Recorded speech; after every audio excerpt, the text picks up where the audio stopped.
So, now that we call Hamilton home, I want to know if you guys know where I really come from. Could someone tell me which city I'm from?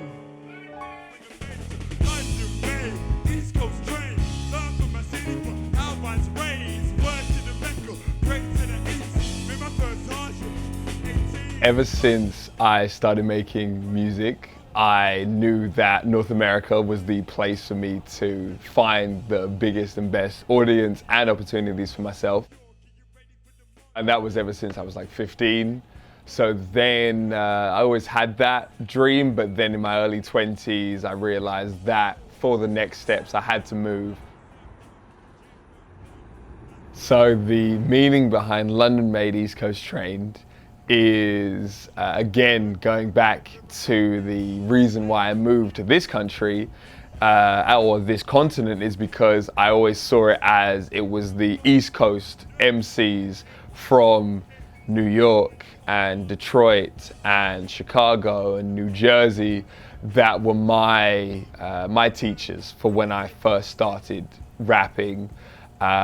Jay-Z and Nas and Wu-Tang and Mobb Deep, they were the influences that really showed me the different elements of being a rapper.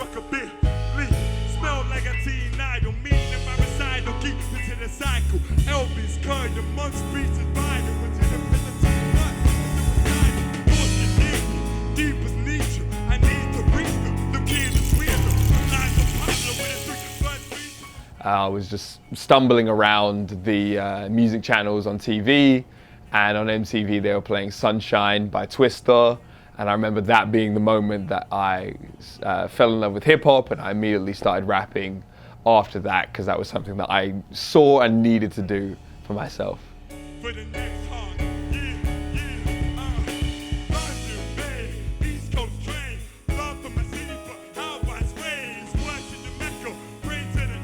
I think the first struggle that every musician has to overcome is people taking them seriously.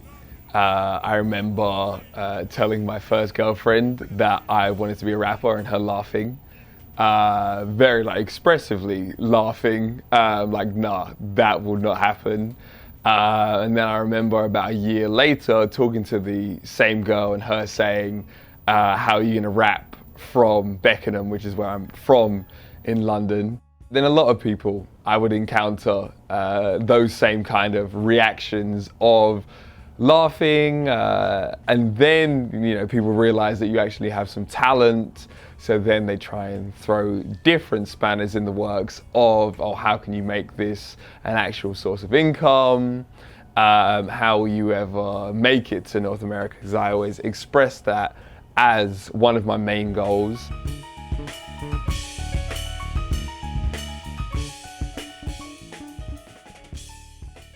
I think the greatest achievements that I've had in my musical career certainly since I've been here, because that's where everything's really jumped off, but doing a festival with my band within the first couple years of being here, going from having 0 people knowing me to having a really loyal fan base that's building with me. They come to all the shows, they buy the merchandise, they know the songs, they're streaming the album. That feels like an achievement, to have made an emotional connection with people. So anytime I'm putting out music in the future, I feel confident that I can keep that loyalty, keep building that, keep affecting people. The day I turned 18, actually, I watched the movie that inspired the Wu-Tang Clan's first album, which is the 36 Chambers. So then I realized that my different chambers of my kung fu are things like beat selection and rhyme scheme and hooks and topics and wordplay. I am a monk of my dedication, which is rapping, which is music. And since then, I've been proudly LTtheMonk. Mange Tout. Thank you for coming out.